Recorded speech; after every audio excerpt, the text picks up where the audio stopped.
Good morning, everyone. Nice to see you all. I was getting a bit worried about 15 minutes to, before the start of the service, because there didn't seem to be very many here, but everybody sort of came at the last few minutes. So it's nice to see you all here this morning. I want us to look at a passage from John's Gospel and chapter 14 this morning. As I was sort of going through the notes, I was thinking, well, there's bits and pieces that sort of refer back to other sermons that we've had recently. So keep that in the back of your mind, and particularly if you spoke, it might remind you of what you spoke about a few weeks back. But as I say, it's a very well-known passage, John's Gospel and chapter 14. I was thinking about the Gospels. You know, the first three Gospels, they were sort of written almost like a factual account of the life of Jesus. You could imagine like a news reporter sort of reeling out the facts, the stories of Jesus, and they were written in that sort of format. Jesus was doing this, Jesus was doing that, he was travelling from here to there. But as you come to John's Gospel, it's slightly different, because John is looking back. So it was the last of the Gospels to be written, and here John is looking back, and he's writing his gospel for a specific purpose, because by that time, we're only talking sort of 60, 70 AD, but by that time there was already error creeping into the church, and there were people who were doubting who Jesus was. They were saying that he might have been a great leader, he might have been able to work miracles, he might have been able to heal and do some amazing things, but there were doubts as to whether he really was the Son of God. And I think whenever I speak about John's Gospel, I always refer to this passage. But in chapter 20, he gives us the reason why he's written this Gospel. And it says this: Jesus performed many other signs in the presence of his disciples, which are not recorded in this book. But these things are written. So this is the account that John put together. These things are written that you may believe that Jesus is the Messiah, the Son of God, and that by believing you may have life in his name. So that's why John wrote this gospel, that we might know the Jesus that he himself knew. He was first hand, wasn't he? He was there with Jesus throughout his ministry. And he wants us to know that same Jesus. So I'm just going to read, starting at verse 1. And I think Carol referred to this very recently. Do not let your hearts be troubled. Trust in God. Trust also in me. In my Father's house are many rooms. If it were not so, I would have told you. I am going there to prepare a place for you. And if I go and prepare a place for you, I will come back and take you to be with me, so that you also may be where I am. You know the way to the place where I am going. Thomas said to him, Lord, we don't know where you're going, so how can we know the way? Jesus answered, I am the way, the truth, and the life. No one comes to the Father except through me. May God bless his word to us. I expect it's a passage that we've heard over and over again. It's a passage that is often read. But I want us to think about the passage in this context this morning. You've got to think of the two questions this morning. Where have you been and where are you going? Where have you been and where are you going? We had a short break recently. We went to the city of Lincoln. It was a place we'd never been before. We didn't really know where to go, so we thought we'll go somewhere where we've never been, and it turned out to be Lincoln for some reason. It's famous for two things. It's got a very nice cathedral and it's got a very nice castle. So if you like those things, it's well worth a visit. And it's sort of built on a hill. It's sort of just on well, I don't know what it's. Everywhere around it is just totally flat, and then you've got this hill with a castle and a cathedral on, so you can see for miles and miles in every direction when you're up there on the hill. And the two buildings were built by the Norman invaders after they'd conquered England back in 1066 with William the Conqueror, back in 1066, as I say. And there were symbols that were put there to remind the English who was in control. So wherever you looked, you could see these two buildings up on the hill. And supposedly it was there to remind people that they got a superior army, and they'd also got a superior God, a God that was on their side, not on the side of the English. So I don't know how true that was, but there you go. So it was, if you like, a status symbol to remind the people who was in control. And if you go down the hill away from the cathedral and the castle, you come to, well, I'm not sure whether it's a river or a canal. It's a sort of a bit of a mixture. It's down in the lower part of the town anyway. And there's a bridge with these two questions on. On one side of it, it says, "Where have you been?" And on the other side, it says, "Where are you going?" And I suppose the idea is to make people stop and think for a while. Where have you been? Where are you going? And it reminded me that we're all on a journey, aren't we? Our life is a journey. I'm going to move this slightly forward because I feel sort of squashed in a bit. But it's always moving, isn't it, our life? We never stay still. You know, a week comes and goes and we wonder where it went, don't we? But most of the time moves on and we have to move with it. You know, sometimes we'd like to stop time, wouldn't we, and rewind it and do things perhaps in a different way, but that's not an option for us. When time has passed, it's past, and there's nothing that we can do to alter that. So this morning, I want us to think about these two questions. Where have you been and where are you going? Or we can make it personal and say, where have I been? Where am I going? And I was thinking it's the sort of question that perhaps we ought to ask ourselves from time to time and sort of take stock of our lives. We can look back. Where have we been? What have we done? What could we have done? Perhaps what we've left undone. Where am I going? Looking forward. What plans have we made? What would we like to do? What could we yet get done? And it's sometimes good, isn't it, to look back and see what we've done and what we've accomplished. And I think also it's also good to look back and see what we failed to do, what we ought to have done, but we haven't yet got round to. And that's okay in our normal lives, but I think it's important for us to, as believers, to think about what God has done for us, what God has done in our lives in the past, what he has accomplished, and what is yet left undone there. And as Christians, it's good also to have plans to look forward to, goals to achieve. It's important for us to do that. Where are we with God now?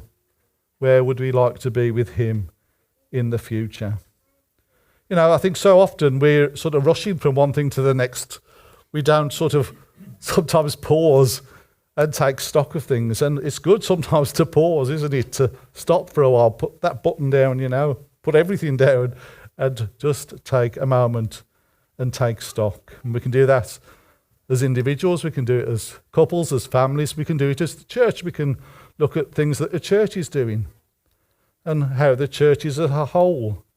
We can assess where we are as individuals, where we are as people, where we are as people of God, where we are as a church. I think it's a good exercise for us all to do from time to time. We can look back and see God's faithfulness in the past and learn to trust him for the future. We look back to the past, not to dwell in the past, but to encourage us in the days to come. We live for today, we live for the future. And as we look back, it should motivate us to look forward to what God can do for us in future days too.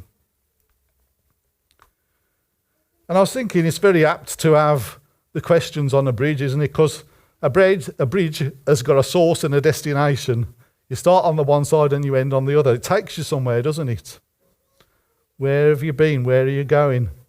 It moves you on to somewhere new.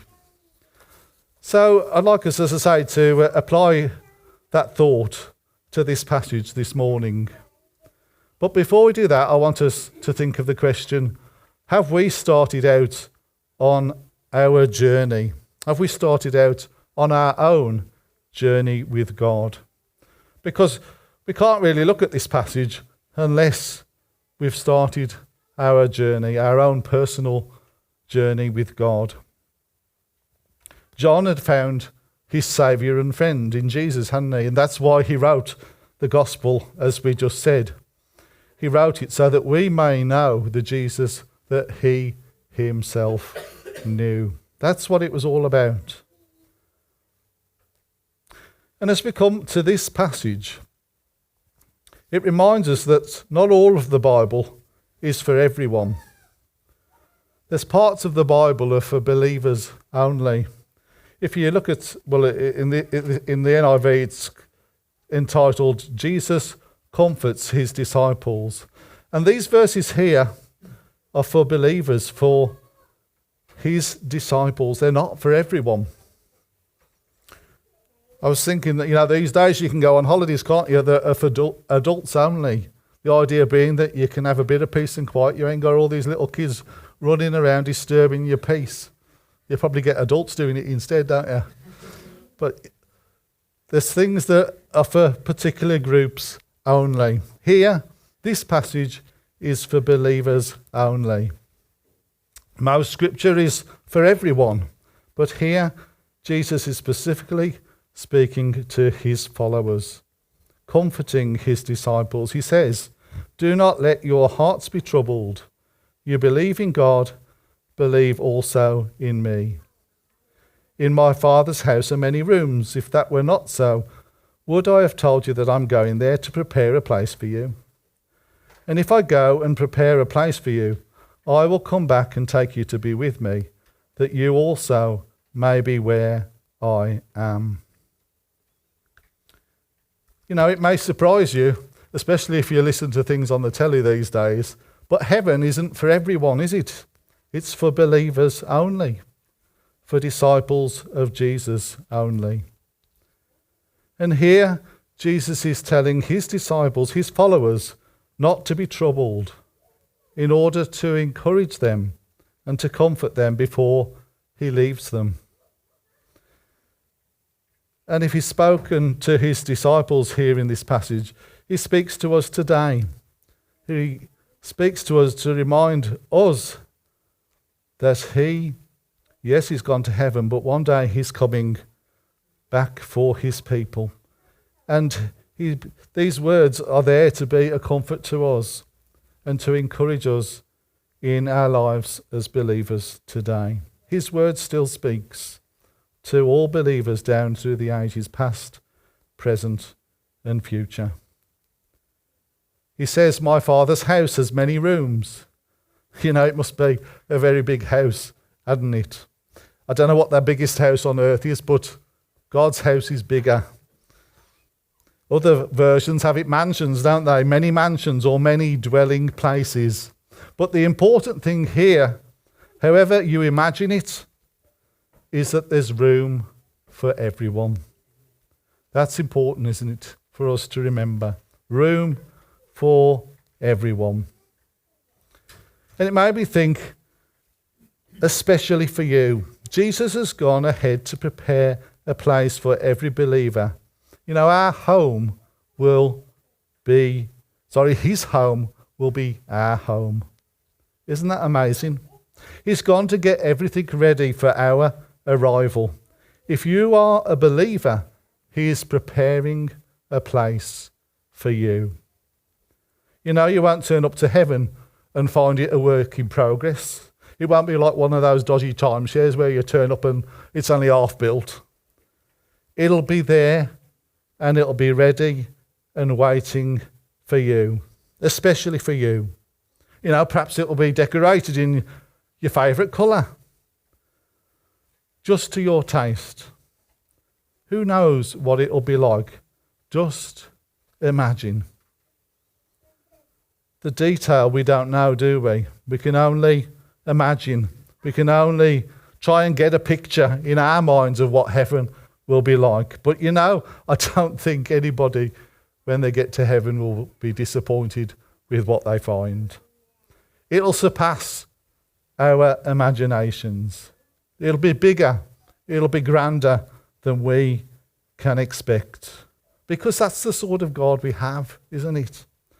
We have an extravagant God. Jesus says, if I go and prepare a place for you, I will come back and take you to be with me, that you also may be where I am. He's getting everything ready, and he'll come back to take you to be there with him. And I was thinking, think of all the people who have already gone to heaven. Think of the vast hosts of people that are there. People from Bible times, people down through the ages, people that we've known in our own lives. It speaks in Revelation of a multitude that no one can number. Yet in these verses, Jesus is speaking very personally. He says, I will take you. We might think we're going to get lost in this vast congregation of people, but Jesus knows us as individuals. I will take you. It's personal. It's through him. It's between him and you. It's just like salvation is personal. We can't believe on behalf of somebody else, can we? It's between God and you. It's a personal thing. And heaven will be a personal thing too. At just the right time, in his time, he will reach down and lift us up and draw us into his presence for eternity. Jesus says in the passage, you know the way to the place that I am going. And Thomas said, Lord, we don't know where you're going, so how can we know the way? Where was Jesus going? What does he mean in these verses here? Thomas didn't seem to understand, did he? And I was thinking, I think I've said it before, the disciples were in a very privileged position. They were with Jesus right at the front of his ministry for the 3 years, weren't they? If anybody should have known where Jesus was going, these were the people that should have known. They were taught the truths by Jesus, often for their ears only. They were greatly privileged, like nobody else has been before or since. And yet at times, I think their hearts and their minds were just like ours. When Jesus spoke, sometimes it went over their heads. Sometimes it went in one ear and out the other. Sometimes the words just didn't seem to sink in. They didn't understand what he was saying or what he meant. Perhaps if you're listening to the message this morning, you might be thinking the same thing. But it's true, isn't it? Sometimes we can hear the teaching, but it doesn't seem to sink in to our hearts and lives. Time and time again, Jesus had told them about the cross, the journey, the pathway he had to take. He told them how he must die and be raised again. He told them he must return to his Father. And he didn't tell them just once, he told them over and over. You know the way, Jesus says. You know the pathway I must tread. You know that I must suffer, die, and be raised again, just as the scriptures say. So that's why he says, you know the way to the place I'm going. They didn't seem to, did they? Maybe it was in their heads, but it hadn't worked its way down to their hearts. Or maybe they thought it was such a terrible thing that they didn't want to believe the truth of it. It reminds me that after the resurrection of Jesus, there's a passage that says, only later, after these events, did they really understand what Jesus had said to them? And did it really sink down into their hearts? And because of that, it transformed them as disciples. They were totally different after they came to really understand and take in the word of God. So I ask us this same question this morning. Do we know the way to the place that Jesus is going? Do we know the way to the cross? Have we met there with Jesus and been forgiven? Have we seen our sinful burden roll away? Are we his new creation? Have we been born again? Because the Christian journey brings everyone to the foot of the cross to meet with Jesus. It's where our Christian journeys must begin. It reminds me of that bridge that we talked about earlier. It's got a source, it's got a destination. The cross takes us to somewhere new with Jesus. The cross asks us where we've been and where are we going. We sang earlier, trade these ashes in for beauty and wear forgiveness like a crown. Coming to kiss the feet of mercy, I lay every burden down at the foot of the cross. In Jerusalem, there's a pathway called the Via Dolorosa, which is also known as the Way of Suffering. And it's a place that many Christians have walked for pilgrimages down through the ages.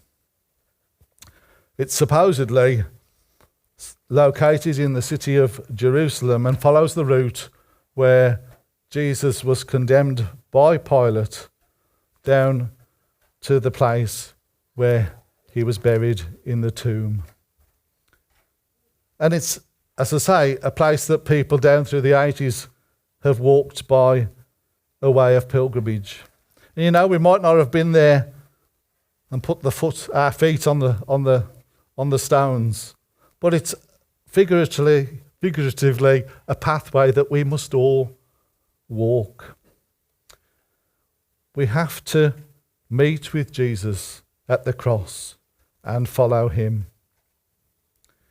Jesus said to his disciples in Matthew 16, "Whoever wants to be my disciple must deny themselves, take up their cross and follow me." We need to meet Jesus at the foot of the cross and begin our journey with him there. Jesus says, "I am the way, the truth, and the life. No one comes to the Father except through me." If we don't know the way, we come and we ask Jesus. If we've lost our way, we come to Jesus. He says, "I am the way, follow me." In John's Gospel, we get 7 I am statements, and this is one of them. Here we have, "I am the way, the truth, and the life." Earlier in John's Gospel, in chapter 10, he says, "I am the gate. Whoever enters through me will be saved. They will come in and go out and find pasture. The thief comes in only to steal and to kill and destroy. But I have come that they may have life and have it to the full." Here Jesus is saying that anyone who comes to God must enter through the gate, the door. That is through himself. Jesus is the door, the gate that leads to the way, the truth, and the life that ultimately leads to God. There is no other route. Anyone who teaches another way to God, it says in this passage, is a thief and a robber and seeks only to kill and destroy. And it made me think, well, contrast that with what we find in our world today. Because our world says there's many pathways to God, doesn't it? It says there are many doorways that we can go through, many keys that unlock the way to God. But Jesus says, "I am the way, the truth, and the life." I wonder how many people have followed other ways down through the ages. How many people have taken another route to try and find God? How many other pathways people follow, even today. Jesus says, I am the way. There is no other. There is no other way, no other truth, no other life. No one comes to the Father, says Jesus, except through me. You know, his words cause great offence, don't they, to vast numbers of people, because what he's saying is your way, your truth, your lives are wrong. The pathway that you're walking yourself will lead you nowhere. Rather than leading you to God, it will lead you away from him. You know, in following our own way, we can never find God. It's only through Jesus. It made me think, you know, if there was any other possible way for mankind to be reconciled with God, don't you think God would have chosen it? Don't you think Jesus would have taken it? If there was even the slightest chance of any other path being possible, Jesus would surely have walked it rather than going to the cross. Yet at Gethsemane, what was it that Jesus said to his Father? In Luke 22, it says this, Father, if you are willing, take this cup from me. Yet not my will, but yours be done. Father, if you're willing, if there's any other way, take this cup from me. Yet Jesus knew there was no other way. And so he submitted to the Father's will and chose to walk the path of the cross. There's a verse in Proverbs chapter 14 that says this, there is a way that seems to be right to men, but in the end it leads to death. And there's something similar in Matthew's Gospel, chapter 7. It says, it is enter through the narrow gate, for wide is the gate and broad is the road that leads to destruction, and many enter through it. But small is the gate and narrow the road that leads to life, and only a few find it. Jesus says, I am the way, the truth, and the life. No one comes to the Father except through him.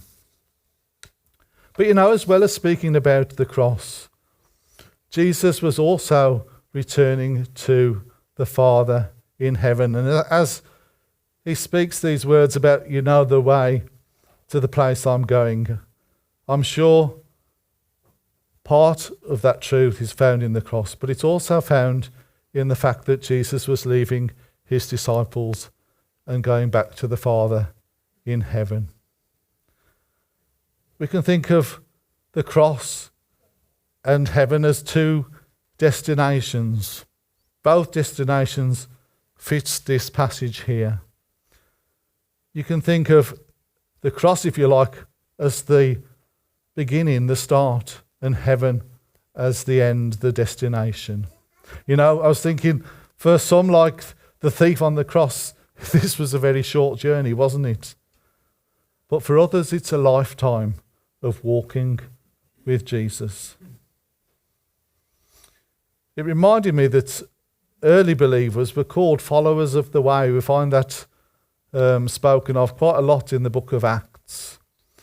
There's a passage that speaks about Saul, who became Paul, persecuting people who he found belonging to the way. And if you look through the stories in the book of Acts, you'll find many other references of people following the way.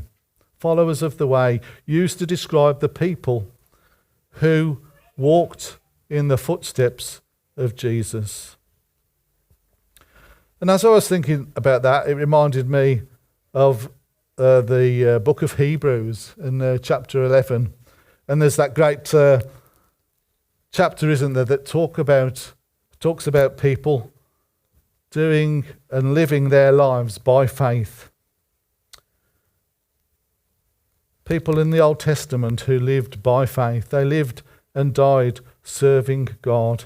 Many of them now, each of them now, have joined Jesus in their room, in their mansion, in their dwelling place in heaven. By faith they lived and died, and now have entered the rest of heaven. And then as we move from Hebrews 11 to Hebrews 12, it encourages us to get ready to do the same, to walk, if you like, in their footsteps. It says this, therefore, since we are surrounded by such a great cloud of witnesses, let us throw off everything that hinders and the sin that so easily entangles. Let us run with perseverance the race marked out for us, fixing our eyes on Jesus, the author and perfecter of our faith, who for the joy set before him endured the cross, scorning its shame, and sat down at the right hand of the throne of God. Consider him who endured such opposition from sinners, so that you will not grow weary and lose heart. You know, recently we've had the Paris Olympics, haven't we? And we're shortly going to have the I'm going to get the right word now. The Paralympics, isn't it, these days? Yes, the Paralympics. And there you've had people that have put so much effort into being ready to run their race. Here, Hebrews 12 is telling us to put aside everything that hinders us from running our race for Jesus. It made me think, what is our race like? What is our race like? If you had to describe your race, your life with Jesus, is it a sprint? Is it a sprint? Is it hurdles? Is it a steeplechase perhaps? Is it long distance? Perhaps even a marathon? And then it made me think of the old sports that we used to do at school, that sort of thing. Is it more like an obstacle race? It can be at times, can't it? What about a sack race, egg and spoon race, or a three-legged race? Maybe it's a bit more like it's a knockout, where you get a bit of everything thrown in. Sometimes our lives seem very like that, and we don't know what's going to come up next, do we?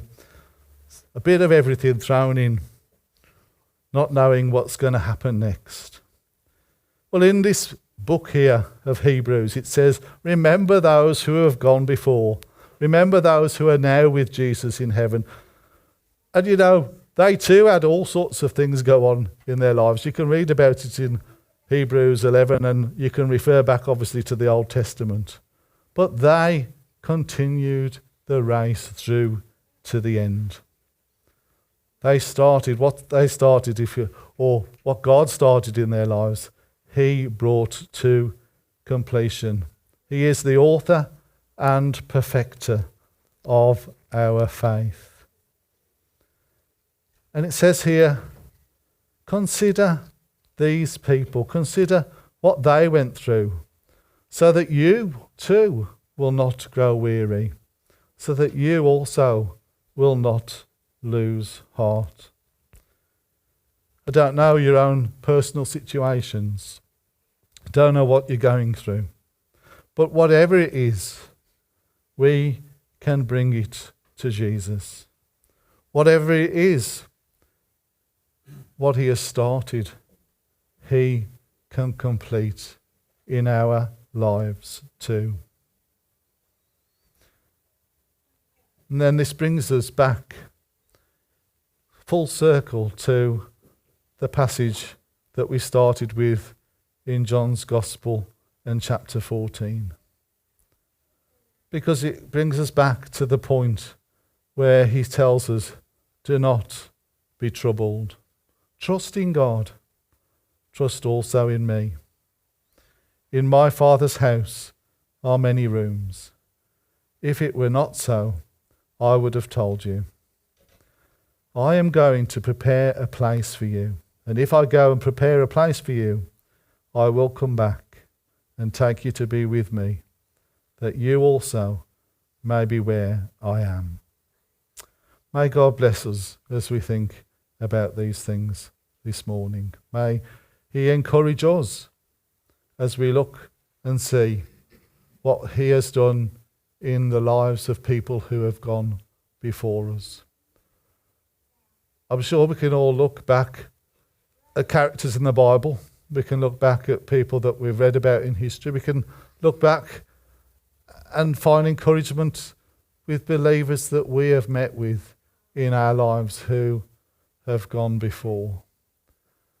There's a chap called Brian Fellows that he was involved in a lot of the youth work that I sort of grew up at church going to. And he was a great man of God.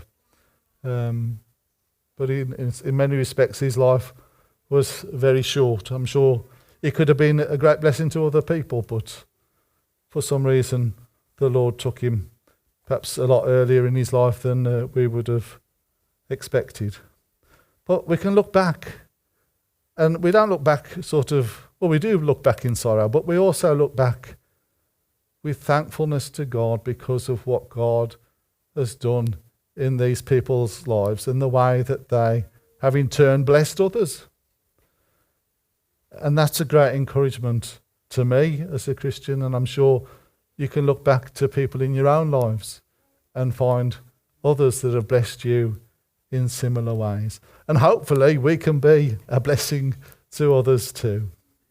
What God has begun in us, he will carry through to completion. Thanks for listening.